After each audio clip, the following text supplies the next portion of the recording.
এখানে দুধ চা পাওয়া যায় না, সবাই র চায় অভ্যস্ত, তাই র চায়ের লিকারেই তৈরি হচ্ছে দুধ চা। অতিরিক্ত হিসেবে কিছুটা চা পাতি চায়ের ছাঁকনিতে দিয়ে রঙটাকে গাঢ় করার চেষ্টা করা হচ্ছে, কিন্তু বোঝাই যায় যে দুধ চা তো আর র চার লিকারে ভালো হয় না।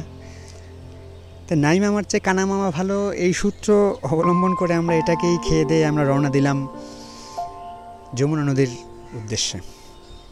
হাঁটতে হাঁটতে দেখলাম এখানে কিছু মাছ বিক্রির ব্যবস্থা চলছে। এই মাছগুলো হয়তো ঢাকা সহ আর অন্যান্য জায়গায় চলে যাবে।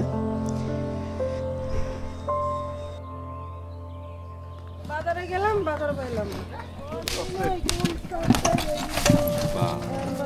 আরে বালু তো বালু লাভ দেও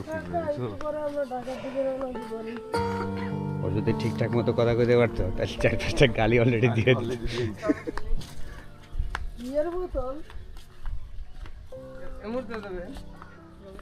সকাল সকাল ঘুম থেকে উঠে নদীর পাড়ে চলে আসছি। কুয়াশার জন্য নদীর ওই পাড়টা দেখা যায় না, তবে ভালো লাগছে।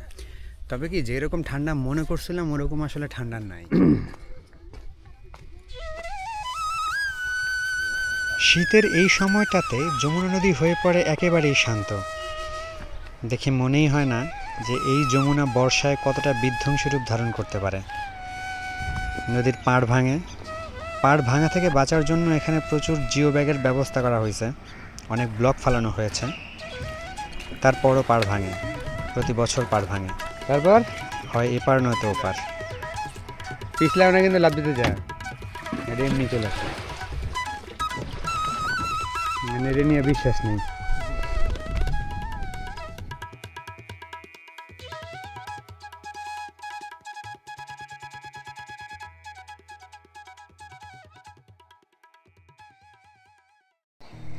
এবার বাড়ি ফেরার পালা। আমরা এসেছিলাম সিরাজগঞ্জের চৌহালি উপজেলার একটি প্রত্যন্ত গ্রামে, যেটি যমুনা নদীর পাড়ে অবস্থিত। আমাদের প্রথম ইচ্ছে ছিল যমুনা নদীর পাড়ে কিছুটা সময় ব্যয় করা। এখানকার লোকজন প্রত্যক্ষ এবং পরোক্ষভাবে নদীর উপর নির্ভরশীল। এখানে কিছু লোক আছে যারা জেলে, যারা সরাসরি নদী থেকেই তাদের জীবিকা অর্জন করে। এরা মাছ ধরে এবং সেই মাছ সকালবেলা এরা বিক্রি করে সারা রাত মাছ ধরার পরে। কিছু লোক আছে যারা নদী পারাপারের সাথে জড়িত, এদেরও নদী থেকেই পুরোপুরি জীবিকাটা আসে। নদীর ভালো দিক এবং খারাপ দিক দুটোই ওরা প্রত্যক্ষভাবে দেখতে পারে। বর্ষাকালে নদীর যেমন পাড় ভাঙে, নদীর পানি অতিরিক্ত বেড়ে যায় এবং বেড়ে যাওয়ার কারণে প্রচুর বিল তৈরি হয়।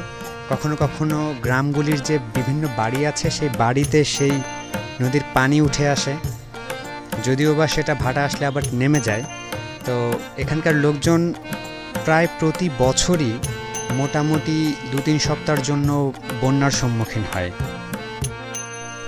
এরা জীবনকে খুবই সহজভাবে দেখে, এত জটিলভাবে দেখে না। প্রতি বছর এরা নদীর তাণ্ডব সহ্য করে এবং নিজেদেরকে আবার নতুন করে তৈরি করে। যাই হোক, আমরা চলছি ঢাকার পথে। পথে আসতে আসতে আমরা একটা বেদেবহরও দেখলাম। বেদেবহরের কিছু লোক একটা ফাঁকা মাঠের মধ্যে তাঁবু টানিয়ে এরা থাকছিল। দূর থেকে দেখতে ভালো লাগছিল। আমাদের হাতে খুব একটা সময় ছিল না, তাই আমরা এখানে দাঁড়াইনি। আমরা মির্জাপুরের উদ্দেশ্যে রওনা দিয়েছি। আপনাদের বলে রাখি, আমরা টাঙ্গাইল গিয়েছিলাম কিন্তু ঢাকা আরিচা মহাসড়ক হয়ে ওখানে কালামপুর থেকে আমরা ভেতরে গ্রামের রাস্তা ধরি, তারপর আমরা নাগরপুর হয়ে চলে যাই চৌহালি উপজেলায়। আর আমরা যখন ঢাকা ফিরছি তখন আমরা অন্য রাস্তা ধরেছি। আমরা চৌহালি থেকে নাগরপুর আসছি এবং নাগরপুর থেকে আমরা টাঙ্গাইলের মির্জাপুরের দিকে রওনা করেছি।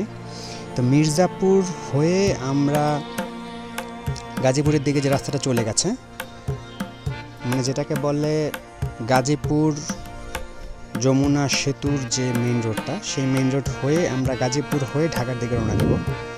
তো আমরা এখন সেই দিকেই রওনা দিচ্ছি। আশা করি আমাদের ভিডিওটি আপনাদের ভালো লাগবে। চ্যানেলটি সাবস্ক্রাইব করবেন এবং সাবস্ক্রাইব করে আমাদের সাথে থাকবেন। আমরা চেষ্টা করব ভবিষ্যতে আপনাদেরকে আরও ভালো ভালো কিছু ভিডিও উপহার দেওয়ার জন্য। ধন্যবাদ।